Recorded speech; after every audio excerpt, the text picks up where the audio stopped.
Thank you very much. Let me give the floor to the next speaker, author Madame Arana, s'il vous plaît.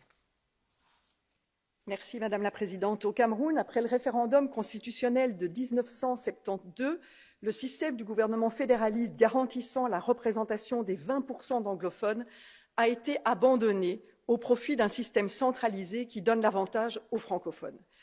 Depuis, les anglophones au Cameroun souffrent d'une marginalisation accrue qui n'a fait que s'empirer. En 2016, les enseignants et avocats de la région du sud-ouest et nord-ouest anglophones se mettent en grève car ils estiment que le gouvernement majoritairement francophone tente de réduire le système de common law et l'enseignement pratiqué en anglais dans ces régions. La réaction du gouvernement Biya est sans appel, une réponse militaire dure qui fait émerger les mouvements séparatistes et manifestations violentes.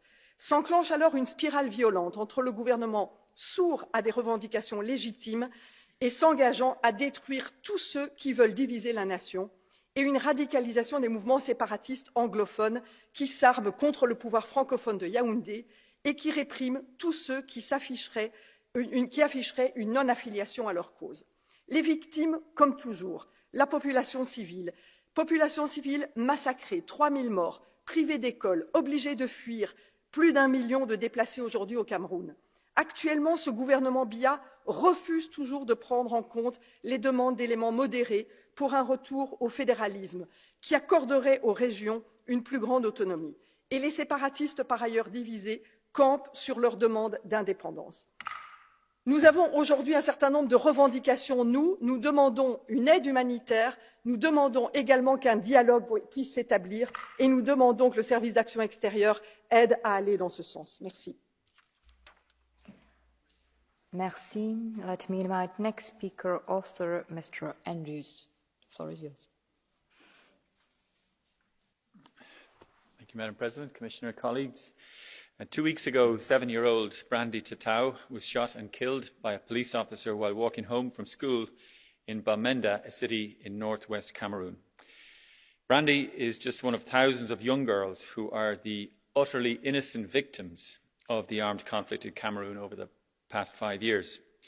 The forced schools boycott in the Anglophone regions has exposed children to child recruitment by terrorist organisations, forced labour, forced childhood marriage and sexual abuse. Children make up 28% of all cases of gender-based violence in Cameroon, and 13% of girls are married before the age of 15. Today we mark the International Day of Violence Against Women. The case of Cameroon reminds us that women and young girls continue to be systematically used as pawns in power struggles across the world. Of course, in order to protect women and girls in Cameroon, we need an immediate ceasefire and for both sides to initiate peace talks without further delay. First and foremost, we must protect life. But the only surefire way to ensure that the human rights of women, girls and others are upheld in Cameroon is to have effective legal safeguards. And that is why Renew insisted on strong emphasis on the rule of law in this urgency resolution. To protect human rights, you need functioning courts, robust, proportionate laws and international recourse. This is the responsibility of the Cameroon government, and it is also the European Union's responsibility as strategic partners of Cameroon to exert the necessary pressure to make this happen. Thank you. Thank you very much. Let me invite next speaker, author Mr. Corral.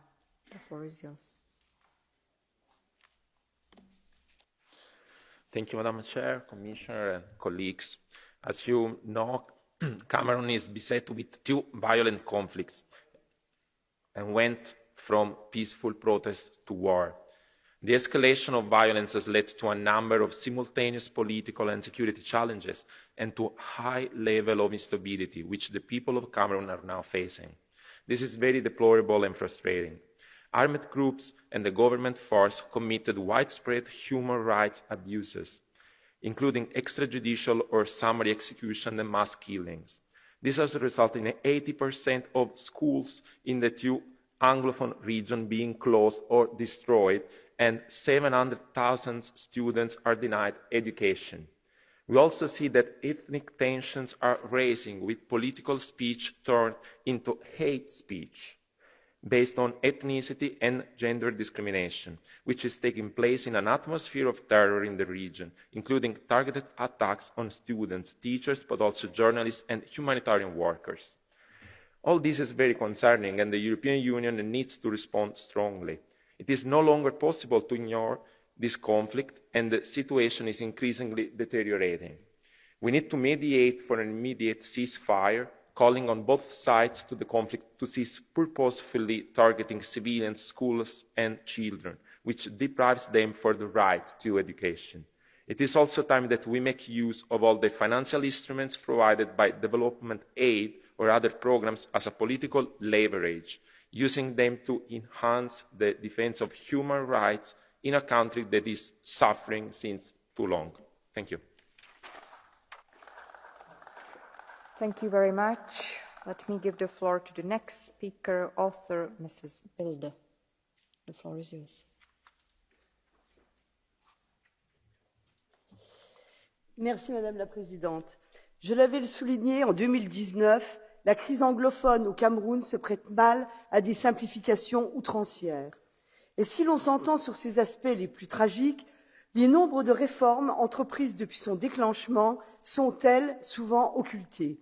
Qu'il s'agisse de la création en 2017 d'une commission nationale pour la promotion du bilinguisme et du multiculturalisme, du recrutement de professeurs et de magistrats anglophones ou encore du grand dialogue national et du statut accordé en 2019.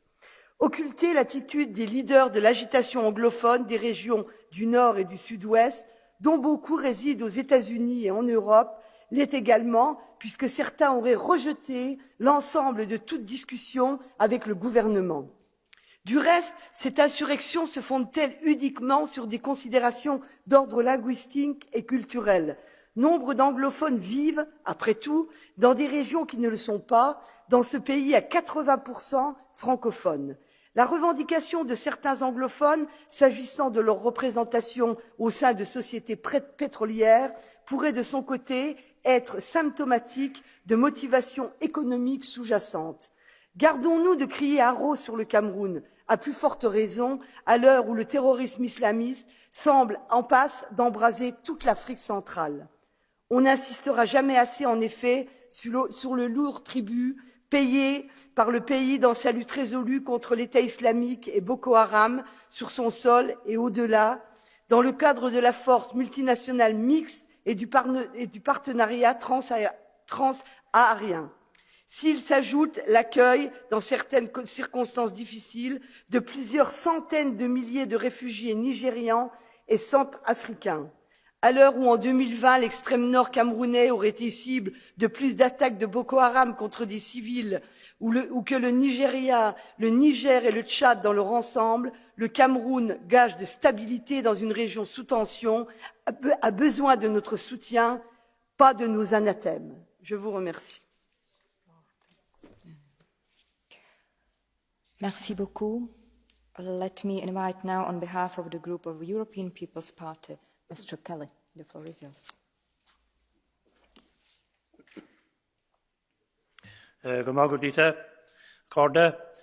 In recent months, the Anglophone crisis has entered a new phase, with a drastic escalation of violence in the English-speaking regions. Having acquired more sophisticated weapons, clashes between Anglophone separatist armed groups and Francophone government security forces have increased in frequency and severity. Furthermore, a total lack of investigation and prosecution for crimes committed by both sides has created a climate of impunity. The impact of this crisis on civilians has been devastating, with over 3,000 lives lost to date. My colleague Barry Andrews indicated one a few moments ago.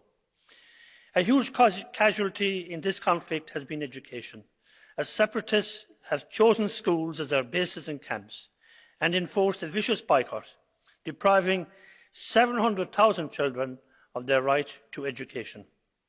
The response to the urgency has been a military one, with troops deployed in the Anglophone regions since 2016. Instead, there should be a strong focus on dialogue and accountability for the crimes committed on both sides in the Anglophone regions. I urge the European Union along with the African Union and United Nations, to continue to work to end this catastrophe through mediation.